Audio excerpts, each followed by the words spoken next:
नमस्कार, मैं हूं प्रमिला दीक्षित। चुनाव लड़ने के कई मायने और कई तरीके होते हैं। कुछ जीतने के लिए लड़ते हैं, कुछ साख बचाने को, कुछ वोट काटने को और कुछ वजूद बचाने को।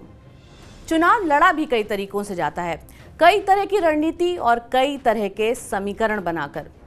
चुनाव के नतीजे भी कई तरह के होते हैं, क्लीन स्वीप से लेकर प्रचंड बहुमत तक। बढ़िया मुकाबला था या फिर किस तरह से लड़ा गया, ये भी। आगे के लिए पार्टी बचेगी या बिखरेगी, इस सवाल वाला भी। अखिलेश यादव के लिए यूपी का यह चुनाव कई मायनों में खास है। पिता मुलायम सिंह यादव की मृत्यु के बाद यूपी में यानी उत्तर प्रदेश के अपने ही गढ़ में यह अखिलेश यादव का पहला चुनाव है। अखिलेश की अग्नि परीक्षा, दांव पर अखिलेश की साख, अब क्या करेंगे अखिलेश, इस टाइप का कोई यक्ष प्रश्न नहीं है। सवाल सीधे सीधे उनकी राजनीतिक सूझबूझ का है। पिता की विरासत को संभालते हुए अब वो किसको साथ लेकर चल रहे हैं, किन मुद्दों पर लड़ रहे हैं, किन मुद्दों पर रिएक्ट कर रहे हैं और कैसे रिएक्ट कर रहे हैं। सोशल मीडिया पर ही एक्टिव हैं या समाज में भी एक्टिव हैं। पिता के करीबियों के साथ उनका क्या रवैया है, पिता के पारंपरिक वोट बैंक के साथ उनका राब्ता यानी उनका समीकरण किस तरह का है। यूपी में मुलायम सिंह यादव की सरकार भले ही पहले चली गई हो, लेकिन मुलायम सिंह के रहने तक उनकी पार्टी और वो खुद हमेशा ही चुनौती की तरह रहे।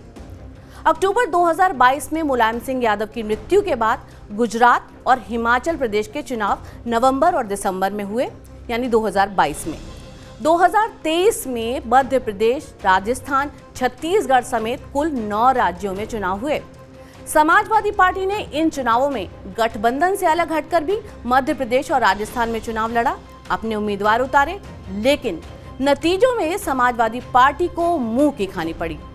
एमपी में समाजवादी पार्टी को नोटा के आधे से भी कम वोट मिले, लेकिन वो साल दूसरा था और ये साल दूसरा है। अब आते हैं साल 2024 में, यानी अखिलेश के नेतृत्व में समाजवादी पार्टी पहली बार यूपी में चुनौती देगी। 2019 में समाजवादी पार्टी बसपा के साथ मिलकर चुनाव लड़ी थी, लेकिन यूपी की 80 में से महज 5 सीटें ही उसके खाते में आई और 10 बसपा के खाते में गईं। मैनपुरी, रामपुर, आजमगढ़, संभल और मुरादाबाद, इन जीती हुई सीटों में भी आजमगढ़ और रामपुर की सीट अखिलेश यादव और आजम खान के इस्तीफे के बाद हुए उपचुनाव में बीजेपी ने जीत ली। बस मुलायम सिंह यादव के निधन के बाद डिंपल यादव मैनपुरी की सीट को बचा पाई थी। तो देखा जाए तो समाजवादी पार्टी और अखिलेश यादव के लिए खराब नहीं, अच्छा करने को बहुत कुछ है। 3 लोकसभा सीटों को 13 में भी बदल सकते हैं और 30 में भी। इससे ज्यादा कहने में भी थोड़ा ज्यादती होगा, लेकिन राजनीति भी अनिश्चितता का ही गेम है। धन्यवाद।